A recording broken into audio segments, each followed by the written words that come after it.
Hello everybody, welcome back to another episode of my low-effort Transformers reviews.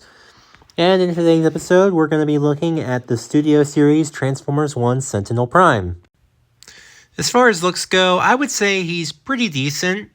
He's pretty reasonably accurate to the movie, I would say. Apparently he was based on like an older piece of concept art for the character, which I can only assume was probably like later in the character's development because honestly, he's pretty accurate to how he looks in the movie. The most inaccurate thing about him are these little wing pieces right here that make up his cape, but like that was clearly just redesigned so like they could give him an alt mode. So, hey, and I actually think they work pretty well. I think they actually look pretty cool. So, yeah. There are definitely a few things I take issue with visually, though. I'm not too crazy about this weird sort of shade of, like, baby blue, like, that they have on, like, his shins here. I don't know, it's not really an appealing shade to me. Also, he kind of has that Earthrise Seeker problem where he has just the nose cone flipped on his back, which I can probably forgive a little more here, but yeah, that is a bit annoying.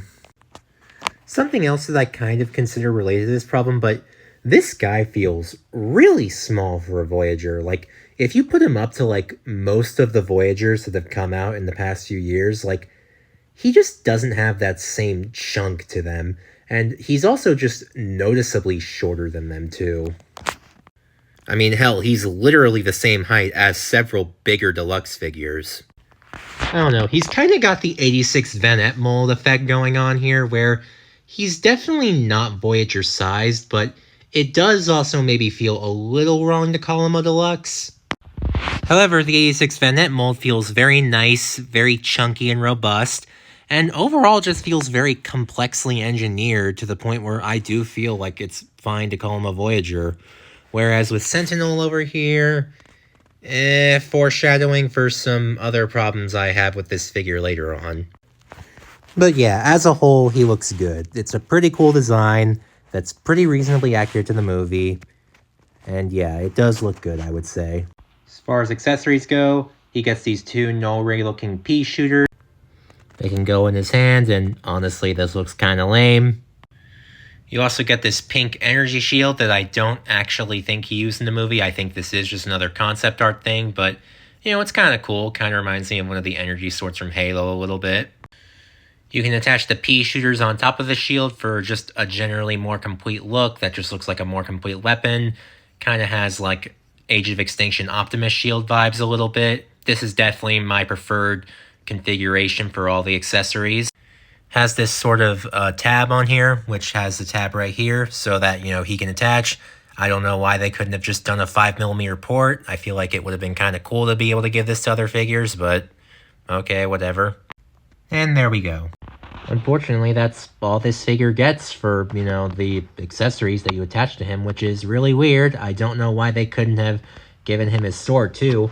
Apparently, this was, another concept art thing where, like, he didn't have the sword yet, but, I don't know why they couldn't have just delayed this figure until they could have given him the sword. It was something he was seen very prominently using in the movie.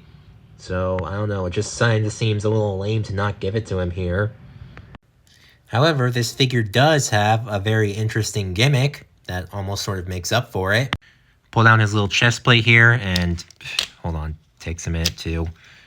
Kind of hard to get in there, but hey, there we go. So, yeah, you can pull out this little battle mask right here. So, flip out his little legs right here. And there's these little cannons in here. Hey, there we go. Flip out his heels here and pull out his thrusters.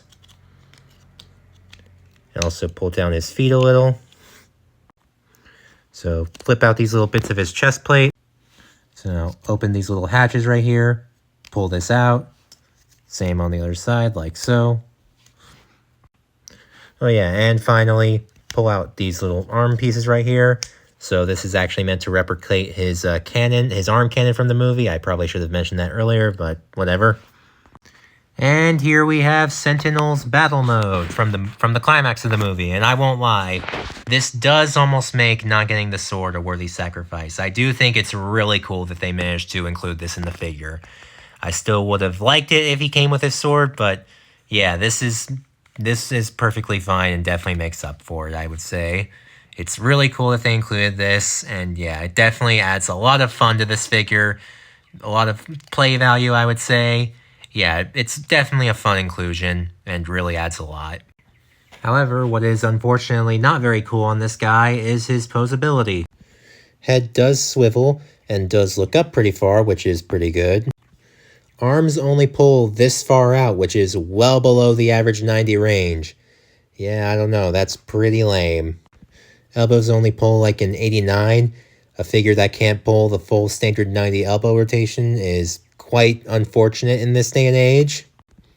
Does have a waist swivel. Can kick forward and backward this far.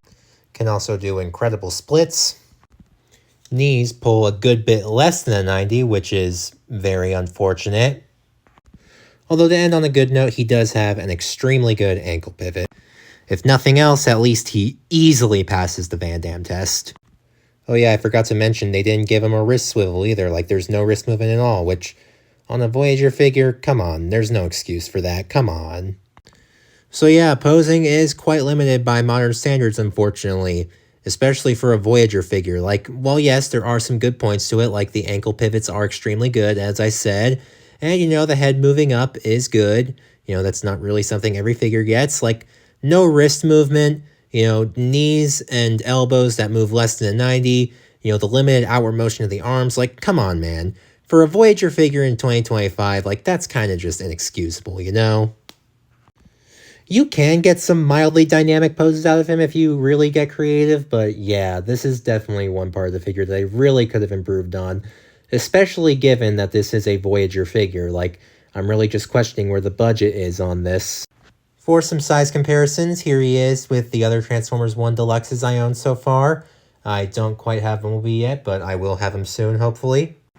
My previous review, which was Siege Hound and Siege Starscream, which really also drives home just how small this guy is for a Voyager. Here he is next to the other Primes I have so far. Don't quite have Megatronus yet, but I will have him soon as well. Again, I really feel like this just drives home how small he is for a Voyager because Prima just towers over him, and Solus is honestly close to being as tall as him. To have a little fun, here he is with some of my other non-Transformers figures. Here he is with Revoltech Supergirl, Black Series Revan, Anime Hero Sanji, and Jax Pacific Sonic. And finally, just for shits and giggles, here he is with the Guitar Hero controller. So yeah, that's bot mode. Definitely a little underwhelming. He looks good, but there's definitely a lot that they could have improved on here. So here is his alt mode. Yeah, it's fine. It's kind of just that typical sort of Cyclonus, kind of shaped jet, which, it's a decently cool looking jet. Apparently, Sentinel wasn't even designed with an alt mode in mind, so, yeah, I guess they just made this up. So for what it's worth, I'd say they did a pretty decent job. It's just kind of a standard plane, really. Also, here's what he looks like without the shield attached. I just like to keep it attached because I think it adds some nice color breakup. I like how the wingtips sort of collapse into themselves to form the cape right here, like that. I think that's some clever engineering. And I do also like how the arm cannons sort of form like extra thrusters, kind of like how Kingdom Cyclonus did it. I think that's pretty clever. Will say, not really a fan of these shoulder pads just kind of sticking out from under the wings. Again, could have probably done more with that, but I guess you can have a little fun with it. You can sort of, have like his little cannons here be like pop-out guns, so sure. So yeah, overall, I'm quite mixed on this figure. I don't know. I don't really know how to feel about him. Because, he looks pretty cool. He's pretty accurate, and I would say he's a good representation of the character. But, I don't know. For the Voyager class, I just don't really feel like the value is there, he has weak posability. He's not really, he doesn't come with as much stuff as he probably should, and he just doesn't feel like he has that size, I don't really regret picking him up, but I'd say I do regret paying full price for him. I would say if you're going to get him, wait for a sale, and then I would say he's worth it. So, yeah, that's been another episode of my Transformers reviews. Thank you for watching.